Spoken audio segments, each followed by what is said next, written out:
오늘 사도행전 5장 1절 이하 말씀, 교회를 괴롭히는 요소. 좀 제목이 이상하죠? 교회가 무엇 때문에 힘든가? 교회가 어떤 때 이렇게 괴롭힘을 받게 되는가? 이런 내용들을 보면서 우리가 반면교사로 교훈을 얻고자 합니다. 신약 성경 속에 나타나는 최초의 교회가 예루살렘 교회입니다. 예루살렘 교회의 특징에 대해서 사도행전 1장부터 특별히 2장에 오순절 마가의 다락방에 성령이 임함으로 생기는 이 교회의 모습을 아주 구체적으로 표현합니다. 가장 확실한 성경적인 근거를 갖고 표현하는 예루살렘 교회의 특징은 성령이 오순절 임함으로 교회가 탄생되었습니다. 소위 성령 충만한 교회였다, 그렇게 표현할 수 있을 겁니다. 그들이 언제 성령의 충만함을 받게 되었는가? 마가의 다락방에 120명이 모여 기도에 전혀 힘썼을 때에 성령이 임하였고, 성령이 임한 뒤에도 그들은 기도에 전념하는, 기도하는 교회였다, 이렇게 말씀드릴 수 있습니다. 뿐만 아니라 이 교회는 하나님의 큰 일말함이라고 표현된 소위 전도에 굉장히 큰 역점을 두었습니다. 성령이 그들에게 임하였을 때 성령을 받은 그들의 가장 큰 외적 표현이 뭐였습니까? 저희가 다 성령의 충만함을 받고 성령이 말하게 하심을 따라 각기 다른 방언으로 말을 했다. 그게 방언이란 말 자체가 우리가 흔히 생각하는 그런 방언일 수 있지만, 당시 16개 각 나라에서 온 사람들, 멀리 아프리카로부터, 소아시아로부터, 유럽으로부터, 그리고 지중해 안에 있는 섬나라들로부터 온 16개 나라 사람들이 갈릴리 사람들이 하는 말을, 저들이 다 갈릴리 사람이 아니냐, 그런데 우리가 우리의 난곳 방언으로 알아듣는다. 우리가 출생 방언으로, 출생제 방언으로, 쉬운 말로 말하면 그 사람들은 갈릴리 사람이니까 히브리 말을 했을 겁니다. 그런데 그들이 히브리 말, 소위 유태인들이 쓰는 그 말을 하는데, 다른 사람들은, 갑바도기에 온 사람들은, 갑바도기아는 터키의 북쪽이니까 터키 말로 알아들었을 테고, 리비아, 아프리카에서 왔으니까 그 사람들은, 구레네 역시 마찬가지입니다. 그럼 그 사람들은 아프리카 말로 알아들었다는 겁니다. 중요한 것은 이것입니다. 그들이 성령의 말하게 하심을 따라 하나님의 큰 일 행하신 것을 말하였다. 큰 일이 뭐죠? 하나님의 큰 일, 예수 그리스도를 십자가에 못 박아 죽게 만든 유태인들의 그리고 예수님이 십자가에 달려 돌아가신 뒤 사흘 만에, 장사한 지 사흘 만에 부활하신 예수 그리스도의 십자가의 죽음과 부활, 그것이 하나님의 큰 일, 소위 복음의 핵심을 나누었다고 말하고 있었습니다. 그들이 성령이 임했을 때 요엘서 2장 28절 이하에 예언된 그 말씀이 구체적으로 이루어졌습니다. 자녀들은 예언하고 젊은이들은 환상을 보고 늙은이들은 꿈을 꾸었다. 소위 환상과 꿈, 예언, 비전의 사람, 꿈의 사람이 되었다는 겁니다. 그들은 사도의 가르침을 받아 서로 교제했고 떡을 떼며 기도하기를 전혀 힘썼다고 합니다. 그리고 기사와 표적이 많이 일어났던 그런 교회였습니다. 기사가 일어나고 기적이 일어나는 것이 보편적인, 기적이 안 일어나면 이게 오히려 기적이라는 것이죠. 기적이 일어나는 그런 모습을 보여주었습니다. 사람들은 모든 물건을 서로 통용하였다. 통용이란 말은 누구의 소유권이 특별히 정해진 것이 아니라 누구든지 필요에 따라서 내 것도 네 것도 함께 공용으로 서로 통하면서 사용했다, 통용했다는 겁니다. 재산과 소유를 팔아 각 사람의 필요를 따라 나누어 주었다. 집도 팔고 논도 팔고 밭도 팔고 그렇게 해서 필요한 대로 나누어 주었습니다.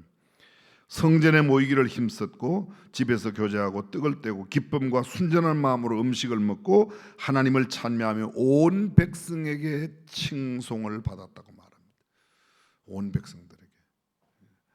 참 하나님을 섬기는 사람들이 어떤 사람인가를 확실하게 보여줘 많은 사람들에게 도전을 주었다, 그런 말이죠.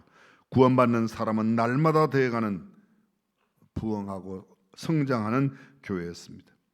그들의 역사는 계속됩니다. 베드로와 요한이 성전에 올라갈 때 성전 미문, 아름다운 문에 앉아 있는, 나면서부터 안전뱅이 된 소위 지체 장애인을 구해주죠. 구걸하고 있는 그에게 내가 원하는 금과 은과 금은 내게 없거니와 내가 가진 것 곧 나사렛 예수 그리스도의 이름으로 명하노니 일어나 걸어라. 그가 일어나 걷고 뛰며 찬미하며 성전에 들어갔던 이야기가 사도행전 3장에 나타납니다. 그런데 이런 놀라운 역사가 계속되는 가운데 참 이상한 일은 오히려 전통 유대교의 사람들, 하나님을 누구보다 잘 섬긴다고 말하는 대제사장, 서기관, 바리새인들이 이들을 박해합니다. 그들을 공회로 끌고 갔습니다. 당시에 공회는 입법, 사법, 행정권을 다 가지고 있었는데 그것을 끌고 와 그들을 두들겨 패고 옥에 가두고 가진 고문과 여러 가지 박해를 했었습니다. 소위 예루살렘 교회는 박해 가운데도 그러나 성장을 멈추지 않고 계속 아름답게 자라갔습니다. 믿는 사람들은 한 마음과 한 뜻이 되어 모든 물건을 역시 서로 통용하고 자기의 재물을 조금이라도 제 것이라고 하는 이가 하나도 없었습니다. 그 중에 구브로 사람, 구브로 출신의 레위 지파의 사람인 바나바, 원래 이름은 요셉입니다. 그가 밭이 있어서 그 밭을 팔아서 사도들의 발 앞에 갖다 두고 사도들의 발 앞에 갖다 두었더니 사도들이 필요를 따라 나누어 줬다. 물론 본인이 직접 나누어 줄 수도 있었을 겁니다. 근데 집행의 공정성과 또 객관성을 위해서 본인이 자기가 좋아하는 사람이 아닌 교회의 의지에 의해서 필요를 따라 나눠주는 아주 아름다운 역사가 있습니다. 왜냐하면 밭과 집 있는 자들이 팔아 그 판값을 가져다가 사도들의 발 앞에 두면서 많은 사람들의 필요를 골고루 채워줄 수 있었기 때문이었습니다. 자, 예루살렘 교회의 가장 큰 특징이 뭐라고요? 성령이 충만하였다. 그리고 성령의 인도하심을 따라 기도에 힘썼다고 이야기하고 있습니다. 사도행전을 다른 말로 표현하면 성령행전이라고 말합니다. 성령 받은 사람의 가장 확실한 외적 표현이 뭐예요? 외적 증거가 뭡니까? 땅끝까지 이르러 증인이, 오직 성령이 임하면, 성령이 임함으로만 예루살렘, 온 유대, 사마리아 땅끝까지 이르러 증인이 된다. 증인이란 말은 마라투스, 목숨을 걸고 내가 보고 체험하는 것을 증언하는 사람입니다. 물어서 말하는 사람이 아니라 내가 적극적으로 나서는 그런 일입니다. 그리고 그들이 다 성령의 충만함을 받고 성령이 말하게 하심을 따라 말했어요. 무슨 말했다고요? 하나님의 큰 일, 예수 그리스도의 십자가의 죽으심과 부활하심을 나누는 그런 초대 최초의 봉사자를 뽑습니다. 우리가 소위 말하는 일곱 집사라고 말하는 스데반, 빌립, 브로고로, 니가노로, 디몬, 바메나, 그리고 니골라, 유태인으로서 안디옥 사람 이 니골라, 7명의. 근데 이 사람들을 뽑는 기준이 뭐였습니까? 형제들아, 너희 가운데서 믿음과 성령이 충만하고 칭찬되는 사람, 믿음과 성령이 충만한 사람. 또 이렇게 되어 있습니다. 너희가 성령과 지혜가 충만하고 칭찬하는 사람. 성령 영적인 요소예요. 지혜 정신적인 요소예요. 그리고 칭송받는다. 그의 인품, 그의 삶, 그의 인격, 그의 인간관계가 원만했다는 거죠. 신앙만 좋은 것이 아니라 그의 모든 삶의 일거수일투족이 수많은 사람들에게 도전을 끼치던 사람이었습니다. 우리가 잘 알고 있는 사도행전 3장 1절 제9시기도 시간에 베드로와 요한이 성전에 올라갑니다. 정하여진 기도 시간이 있었습니다. 그 이외에도 사도행전 전체에 흐르고 있는 이 기도의 사람, 기도의 공동체, 그것이 초대교회의 아름다운 모습이었습니다. 성령 충만, 저희가 다 성령의 충만함을 받고 그들이 복음을 전하였고, 베드로가 성령이 충만하여 하나님의 말씀을 전하였고, 빌기를 다함에 모인 곳이 진동하더니 무리가 다 성령이 충만하여 담대히 하나님의 말씀을, 성령 충만함의 확실한 증거는 말씀을 전한다는 겁니다. 많은 사람들이 그렇게 생각해요. 저희가 다 성령의 충만함을 받고 성령이 말하게 하심을 따라 각기 다른 방언으로, 방언이라고 말하는 사람이 있습니다. 그도 말씀드리지만 그 방언이 어떤 방언이에요? 그 방언 잘 들어보십시오. 다른 언어의 방언일 수도 있어요. 그런데 성경은 이렇게 저희가 다 갈릴리 사람이 아니냐, 우리가 우리의 난곳 방언으로 알아듣는다. 난곳 방언. 아프리카에서 온 사람은 아프리카로, 저기 유럽에서 온 사람은 유럽 말로, 지중해 안에 있는 섬에서 온 사람들은 그들의 말로 다 알아들었는데 그들의 그 내용은 이미도 말씀드렸지만 예수 그리스도였다는 겁니다. 그렇습니다. 성령 충만한 사람의 이런 일들이 아름답게 일어났습니다. 제자들은 기쁨과 성령이 충만한 사람들이었다고 성경은 이야기합니다. 이들의 외적인 가장 인간적인 면에서의 가장 큰 특징은 뭔가 하면 나누어 준다는 거야. 나누어 준다는 거야. 2장 45절입니다. 또 재산과 소유를 팔아 각 사람의 필요를 따라 나누어 주고, 4장 35절입니다. 사도들의 발 앞에 두매 저희가 각 사람의 필요를 따라 나누어 줌이었다. 그 나눠줌의 대표적인 인물이 누구였습니까? 이미 말씀드린 대로 사이프러스 구브로 출신의 바나바였다고 말합니다. 사람들이 그를 권위자라고 바나바라고 불렀습니다. 권면하고 위로하는 사람, 참 우리 교회 보배다. 그분이 우리를 참 위로하고 그분이 우리에게 이렇게 귀한 일을 한다. 그런 사람이었습니다. 근데 이 모습을 본 또 다른 사람들이 흉내를 내죠. 그것이 바로 오늘 본문 흉내내다가 허영심에 시기심에 질투심에 흉내내다가 죽습니다. 그 사람의 이름은 아나니아와 삽비라입니다. 여러분, 이 아나니아라고 하는 이름이 무슨 뜻인지 아십니까? 여호와는 은혜롭다, 여호와는 아주 자비롭다, 그런 뜻입니다. 삽비라, 원래 이 삽비라라는 단어의 뜻은 청옥. 여러분 사파이어 아시죠? 못 보셨더라도 보석이라는 건 알고 계시잖아요. 사파이어, 이 사파이어가 삽비라하고 똑같은 어원을 두고 있습니다. 이들 역시 예루살렘 교회에서 굉장히 중심적인 역할을 했습니다. 그리고 그들도 성령 충만할 때 성령 함께 받은 성령 충만함을 경험했던 초대교회 공동체의 일원으로 수많은 기적과 기사도 함께 다 보았을 겁니다. 바나바가 칭송받는 그런 모습도 그들은 보았을 겁니다.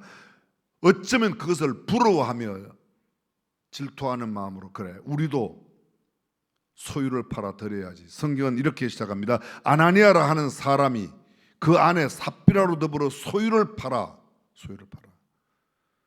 누구도 할 수 있는 그 일을 합니다. 소유를 팔아. 자발적인 구제 행위입니다.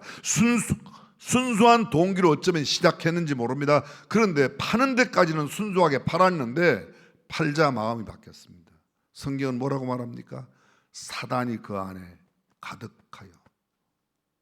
얼마 전까지는 성령이 충만했습니다. 그런데 오늘은 지금 사단이 가득한 상태로 바뀌어졌습니다. 어제 밥을 배부르게 먹어서 배가 부르죠. 오늘도 계속 배부르죠? 그렇지 않습니다. 어제 성령 충만했습니다. 어제 필요한 영적인 양식을 공급받고, 어제 필요한 만큼의 기도를 하고, 어제 필요한 만큼의 성령의 역사가 충분히 일어날 만큼 할 때 그렇습니다. 근데 오늘 영적인 양식을 취하지 않고, 오늘 기도하지 않고, 오늘 세속적인 생각으로 세속으로 흘러가면 우리는 금방 성령 충만한 사람이 아니라 세상에 사단이, 마귀가 충만한 사람이 될 수 있다는 겁니다. 그렇습니다. 이들 마귀가 들어갔습니다. 우리가 지금 읽고 있는 이 사도행전 5장 1절 아나니아라 하는 사람이 이렇게 시작하지만 원래 원어에는 맨 앞에 대라고 하는 접속사가 있습니다. 그 접속사 대는 그러나 이런 말입니다. 앞에 바나바처럼 아주 훌륭하게 한 사람이 있지만 그러나 그렇지 않은 사람도 초대교회에 있었다는 겁니다. 한때는 성령 충만하고 한때는 말씀과 기도에 열심을 다했던 그런 사람인데 그가 바뀌었습니다. 사도행전 4장까지의 역사는 순수한 동기와 성령 충만으로 나누는 사역을 감당했던 바나바가 등장한다면 5장 1절에는 비슷한 행동의 나눔과 섬김을 하며 구제활동에 동참하였는데 마귀가 사단이 충만해서 그 판값, 소유의 판값을 숨겼다고 이야기합니다. 성경은 이렇게 쓰고 있습니다. 얼마를 감추매. 이 감추다, 에노스피사토라고 하는 단어의 뜻은 훔치다, 횡령하다, 착복하다, 그런 뜻입니다. 이게 성경에 3번 기록되어 있습니다. 본문에 한 번 기록되어 있고 또 디도서 2장 10절에 떼어먹고라는 단어로 기록되어 있습니다. 9절부터 읽어보겠습니다. 디도서 2장 9절 종들로는 상전들에게 범사에 순종하여 기쁘게 하고 거스레 말하지 말며 떼어먹지 말고. 종들은 상전들에게, 요사이 말로 바꾸겠습니다. 회사의 직원들은 회사의 사장껏 떼먹지 말아라. 회사의 사장에게 순종해라. 기쁘게 일을 하라. 그의 명령을 거스려 하지 말고 순종함으로 오직 선한 충성을 다하게 하라. 근데 그 가운데 하나가 떼어먹지 말라, 속이지 말라는 겁니다. 사장 눈 속이지 말라는 겁니다. 또 한 번에 이 단어가 쓰여졌습니다. 어디에 쓰여졌는가? 구약성경 여호수아 7장 1절 이하에. 요거는 70인역이라고 하는 번역에 기록되어 있습니다. 이스라엘 자손들이 바친 물건을 인하여 범죄하였으니 이는 유다 지파 세라의 정손 삽디의 손자 갈미의 아들 아간이 바친 물건을 취하였음이라. 여기 취하였다. 요게 횡령, 착복, 그리고 함께 훔쳐가는, 도적했다는 겁니다. 여러분 여기 보십시오. 이스라엘 자손들이 바친 물건을 인하여 범죄하였다. 한 사람 아간의 범죄가 민족 전체에 큰 악 영향을 미쳐서 그들이 여리고성을 함락했지만 아이성에 가서 참패하는 그런 결과를 가져왔습니다. 그렇습니다. 하나님께 쓰임받는 자와 쓰임받지 못하는 자 큰 특징 하나가, 차이 하나가 뭐냐? 물질에 대하여 깨끗지 못한 자 하나님 쓰지 않는다는 겁니다. 우리는 이미 알고 있습니다. 엘리사 시대에 게하시를 아십니까? 게하시. 그 물질을 탐했어요. 어떻게 되었습니까? 나만 장군에게 있던 그 문둥병, 한센병이 게하시에게 옮겨져 죽었습니다. 아간이 그렇게 죽었습니다. 아나니아 삽비라가 죽었습니다. 이 아간이라는 이름의 뜻은 곤란이라는 뜻입니다. 6장 18절에 보면, 여호수아 6장 18절에 너희는 바칠 물건을 스스로 삼가라. 그 바친 어느 것이든지 취하면 이스라엘 진으로 받침이 되어 화를 당할까 두려워하노라. 하나님 미리 말씀하셨습니다. 21절 다 멸하라. 너희들이 여리고를 들어가거든 여리고에 있는 모든, 성경은 이렇게 말합니다. 남녀노유와 남자든 여자든 노인이든 유아 어린아이든 우양과 나귀를 칼날로 멸하라고 그랬습니다. 근데 어떻게 했죠? 7장 11절에 보면 이스라엘이 범죄하여 내가 그들에게 명한 나의 언약을 어기었나니 곧 그들이 바친 물건을 취하고 도적하고 사기하여 자기 기구 가운데 두었느니라. 누가 그렇게 했습니까? 아간이 그렇게 했습니다. 아간이 어떻게 했는가? 시날산의 아름다운 외투 한 벌, 그리고 은 200세겔, 금 50세겔 무게의 이 세켈의 무게를 나타내는 것입니다. 달란트가 무게도 나타내고 화폐 단위도 있습니다. 신학에서는 달란트가 화폐 단위를 가르쳐요. 은전은 드라크마라고 그러죠. 은전은 드라크마. 동전은, 동으로 된 것은 또 다르게 표현합니다. 근데 금화 이런 것은 달란트 이렇게 표현합니다. 구약 성경의 달란트는 무게입니다. 한 달란트가 34.2kg 정도 되는 그런 무게로 되어 있습니다. 근데 아간이 그 장막 가운데 땅속에 그걸 감춥니다. 50세겔 금등이 하나, 은 200세겔, 시날산의 아름다운 외투 한 벌. 여호수아가 가로되 네가 어찌하여 우리를 괴롭게 하느냐. 여러분 보십시오. 네가 어찌하여 우리를 괴롭게 하느냐. 아간 한 사람의 범죄가 이스라엘 민족 전체를 괴롭게 했습니다. 여호와께서 오늘날 너를 괴롭게 할 것이다. 네가 우리의 공동체를 괴롭게, 하나님은 너를 괴롭게 할 거야. 오늘 성경 본문에 마찬가지입니다. 아나니아 삽비라가 교회를 괴롭게 했습니다. 성경에, 신약 성경에 교회라는 단어가 여기 처음 나옵니다. 온 교회를 너희가 어지럽게 하여 하나님께서 너를 괴롭힌다. 소위 아간의 범죄를 인하여 아간이 괴롭힘을 당하게 됩니다. 아나니아 삽비라의 범죄가 교회를 괴롭히는 일이 되었다는 겁니다. 다시 말하면 돈 문제가, 경제 문제가, 재정 문제가, 물질을 훔치는 것이 교회를 괴롭게 하는 아주 중요한 요인이었다고 이야기하고 있습니다. 문제는 혼자가 아닙니다. 성경은 일찌감치 벌써 2절 3절에서 그 아내도 알더라. 무슨 일이에요? 부부가 공범이에요. 공모를 했습니다. 적어도 남편이 그 정도 되면, 아내, 성령 충만한 아내였다면 여보 그렇게 하는 게 아니에요. 우리가 돈이 필요하지만 이건 다 드려야 되는 거라고 했어야 된다는 거예요. 지금 제가 헌금 강조하는 게 아니니까 무슨 이야기인지 아시죠? 적고 많음이 하나님께서 너무 적어서 안 받았다 그런 게 아닙니다. 다 드리기로 하고 숨긴 게 문제라는 겁니다. 아니 팔기 전에도 자기네 거고 팔고 나서도 자기 건데 그것을 다 드리기로 하고 가져와서 묻습니다. 근데 일부를 숨겼습니다. 이게 다냐? 예, 다입니다. 속였다는 거야. 하나님 앞에 많고 적음이 뭐 그렇게 중요하게, 온 우주 만물을 지으신 분 앞에 100만 원 드린 사람하고 1억 드리는 사람하고 하나님의 보시기에 그게 무슨 차이가 그렇게 대단하겠습니까? 저는 하나님 앞에 그들이 숨기고 거짓말을 했다는 겁니다. 성경은 이렇게 말합니다. 3절, 사단이 내 마음에 가득하여. 자, 여러분, 쉬운 말로 어제까지는 성령이 가득했습니다. 어제까지는 성령이 충만해요. 오늘은 뭐가요? 사단이 충만합니다. 성경에 이 사단이라는 단어가 무려 34번 기록되어 있습니다. 사단과 비슷한 유사어로 영어 성경의 devil, 소위 마귀라고 번역된 디아볼로스가 36번, 모두 70번 나옵니다. 이게 귀신하고는 좀 달라요. 사단, 마귀 이렇게 나오면 그 우두머리를, 대장을 말하고, 귀신들은 거기에 군대 귀신, 이 마귀 대장의 쫄개들, 여기 귀신들입니다. 귀신들. 이 사단, 그것이 충만하였다. 일부를 전부라고 속입니다. 적고 작은 것의 차이가 아닙니다. 숨긴 것, 횡령한 것, 도적질했다는 게 문제가 되고 있습니다. 사랑하는 성도 여러분, 우리는 하나님 앞에 드릴 때에, 시간을 드리거나 물질을 드릴 때에 어떤 동기로 드립니까? 어떤 마음으로 드립니까? 아나니아와 삽비라는 바나바가 추앙받고 바나바가 존경받는 모습을 보고 나도 존경받아야지, 그래서 나도 내겠다고 했는데 숨겼다는 겁니다. 감사와 사랑으로, 온전한 겸손으로, 순전한 마음으로 드리지 아니하면 허영심에 드리고 질투심에 드리고, 오해 없이 들어주시길 바랍니다. 가끔 우리 교회도 저한테 와서 물어봐요. 목사님 누구 헌금 얼마 했어요? 그럼 제가 친절하게 알려드렸겠죠?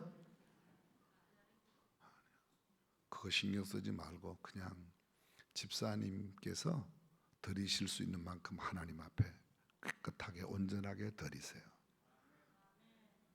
왜 다른 분은 아멘 안 해요? 자꾸 여러분도 물어보는데 차마 못 물어봤어요? 믿음의 분량만큼 하면 돼요. 자랑하지 않을 만큼 하면 돼요. 순수한 동기와 정직한 드림으로 하나님 앞에 드리면 돼요. 늘 말씀드리면 봉투의 두께보다 더 중요한 것은 봉투에 드리는 정신과 마음, 봉투가 마련되는 과정이 훨씬 더 중요합니다. 정직한 봉투, 깨끗한 봉투가 깨끗지 아니한 두터운 봉투보다 하나님 앞에 존귀하다고 믿으시면 아멘. 그러한 것이 중요해요. 순전한 드림, 깨끗한 드림, 정직한 드림, 내 믿음의 분량만큼 드림. 아무개가 얼마 했는데 나는 이 정도는 해야지. 순수한 마음이 있으면 좋겠습니다. 이건 근래 많이 일어나고 있는 이야기입니다. 어떤 교회들이나 보면 보통 목사님이 은퇴를 하시게 되면 나는 조건 없이 아무것도 안 받고 은퇴하겠다.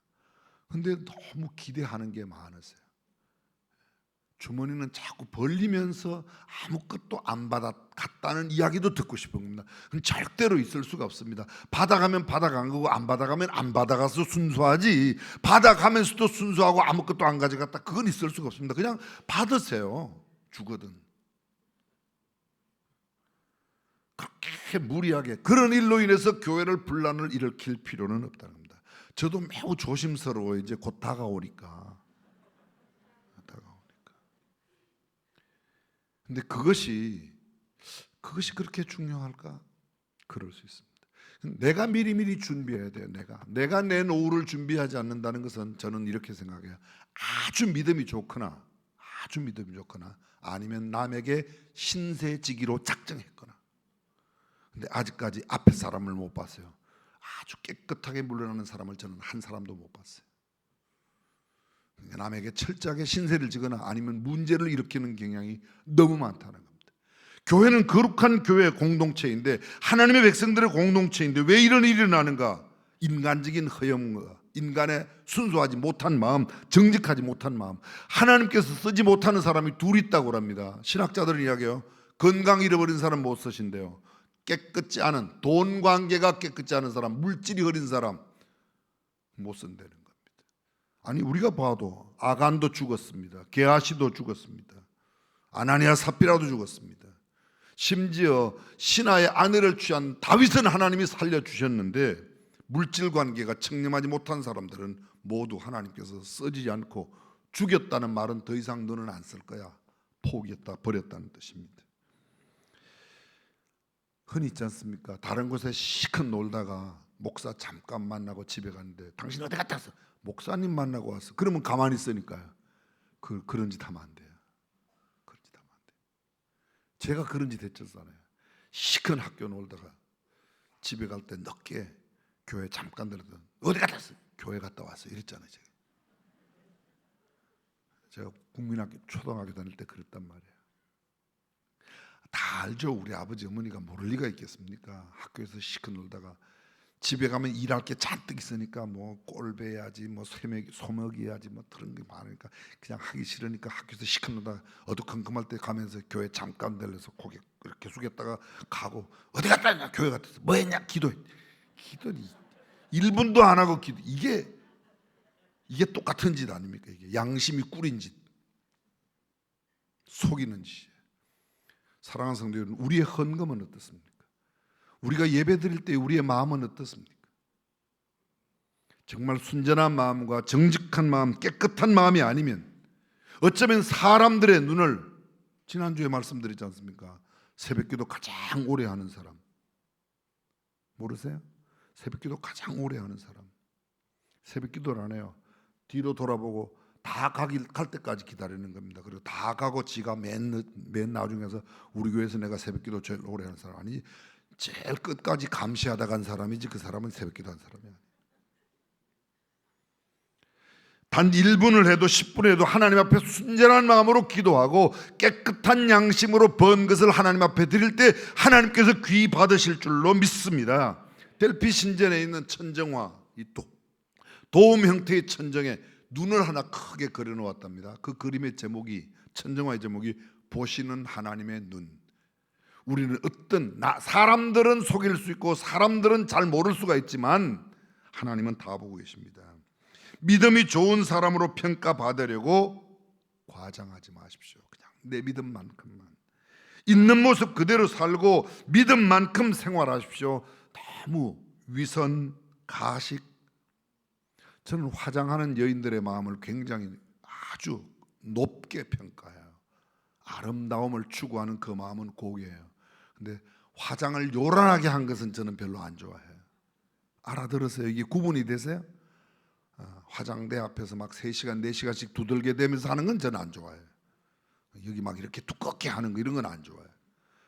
그러나 예쁘게 보이려고 하는 마음은 귀한 거예요. 마음은. 그런데 화장 정도가 화장으로 끝나야지 이게 변장이 되고 위장이 되고 심해지면 환장하고, 어떤 분이 그러더라고요. 90이 넘어서도 화장하면 그거는 송장이라고 그러더라고요. 질투와 시기심으로, 욕심으로 한다면, 허영심으로 한다면, 남을 미워하는 마음으로, 내가 경쟁의식으로 한다면 그것은 하나님 앞에 순전한 것이 아니라는 겁니다. 순결한 마음으로, 순수한 동기로, 순전한 겸손한 드림이 주께서 받으시는 귀한 예물이 될 줄로 믿습니다. 그렇습니다. 믿음이 결여되니까 딴짓을 하는 겁니다. 오늘 저와 여러분들의 모든 예배와 모든 삶, 정말 성령의 지배하심 가운데 순수한 마음으로 드려 하나님께도 인정받고 사람들에게도 칭송받는 아름다운 성도로 살아가시기를 주님의 이름으로 축원합니다.